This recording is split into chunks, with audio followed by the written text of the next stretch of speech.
Okay, I am back with another video. This is a cranberry cobbler, and it is from Sarah Carey's video. I'll link the video in the description box below, but it is Sarah Carey from Everyday Foods. So the recipe calls for 6 tablespoons of melted unsalted butter, 3/4 cups of sugar, plus 2 tablespoons that we're going to coat these cranberries with here in a little bit. So I'll show you that. See that? 1 cup of flour that you spoon into your cup and you level it off. 1/4 teaspoon of baking powder. 1/2 teaspoon of fine salt, which is, I use sea salt. 1/2 cup of whole milk. 1 large egg. And we're supposed to bake all of this at 350 degrees for 25 minutes. Now what I did differently, because I like a little bit of flavor in any kind of dish that I make, so I usually use some recipes as a guide and then I'll doctor it up. But I added a 1/2 teaspoon of baking spice, and I like Pinsies. I also used a splash of this Mexican vanilla, and that went in. All of the wet ingredients go into, this here. So this was the 1/2 cup of milk, 1 egg, and the vanilla. And what I'll do in 1 second, I'll go ahead and mix that up here. So this is considered a very simple, easy recipe. Quick. So I got that mixed up, and I'll go ahead and add the butter into there. This is the melted butter. So that goes in there with that. Okay.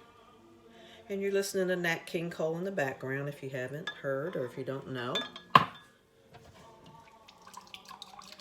So there we go, mix this up. And here's all the dry ingredients. You can't really see because of the light. Let's see if I turn this down. Let's see. Nope, still too bright. Let's turn this down. Yeah, there we go. So you can see a little bit of the, all the dry ingredients there. So let's turn this back on, get some more light. And I'm just going to whisk the dry ingredients together real quick. So I got that going here. And I preheated my oven to 350 degrees. So again, like I said, I added some pie spice to this dry mixture. Okay. So I'll tell you what, I'm going to go ahead and pour the wet mixture again, 1/2 cup of milk, 1 egg, and the melted butter. So this is going in here with that.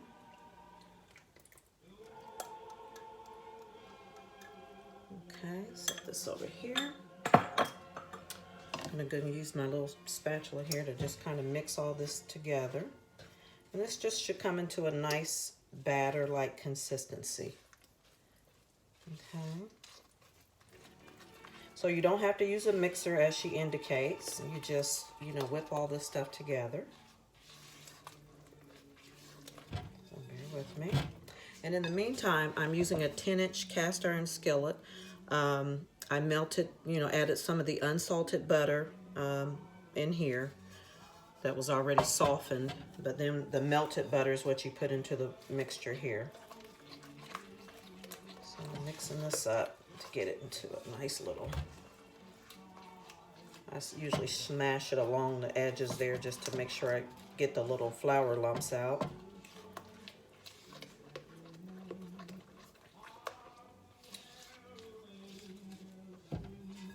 Glory to the newborn King.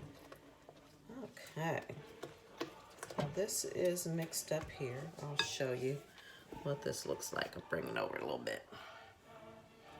Can you see that? There you go. See how that consistency is kind of liquidy? Okay. So let's put this back here.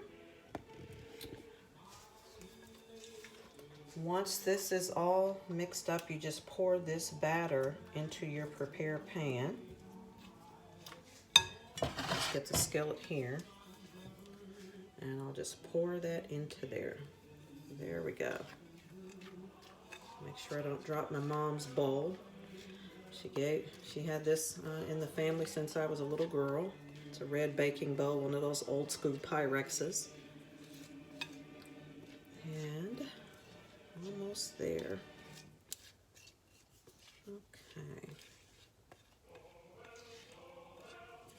Okay. I'm one of these type of people that I usually scrape every bit I can out of the bowl. I don't usually like to waste anything when it comes to something being left in the bowl. Sometimes you'll see people making recipes and they're whipping it out so fast and tossing it off to the side. And I'm like, oh, get that extra little bit. So let me put this over here. And as far as the cranberries go, I'll leave this stuff over here. So the cranberries, again, I'll lift this up here, see? I'm going to take these paper towels out here that I had underneath. That was just because I washed them in the video. I noticed she poured it straight from the bag. This was oh, and I didn't mention this in the recipe. It was 1 1/4 cup of cranberries. But I probably used maybe 1½ cups just because I had quite a few. And these, again, were left over from Thanksgiving. So what I'm going to do is toss these in some sugar and sprinkle that, put the cranberries on top. Let's get a spoon here. So they say about 2 tablespoons. Don't you like my little, look at that. Isn't that cute? Say hi. Okay, so there we go with that. This is one of my little finds I found at the thrift store. Isn't that cute? I put my sugar in there, so I'll just kind of toss these around in this pan. And I'll bring this back up so you can see real quick here. See how that looks? Looks good. Just coat your cranberries in that sugar. And then we're going to gingerly lay these on top. Okay? Just kind of place them about. And when you're going through your cranberries, you pull out any of the soft ones. Make sure you don't use some of those soft ones because they look like they are sometimes can be a little mushy. So look at that. Isn't that pretty? So there we go.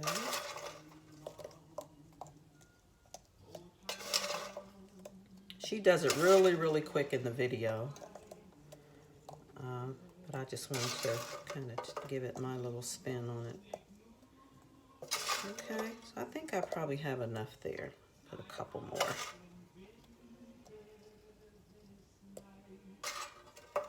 Okay, this is going to be really pretty. It's going to bake up nice. Okay.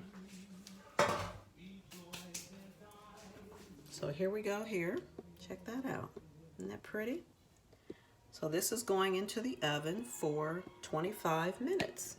Okay, and it's done once you the cake springs back and you put a toothpick in it to see how it's done. So there you go. Thanks for watching. You can subscribe if you like. I'm just a person here trying to experiment with YouTube. So have a good day. Bye-bye.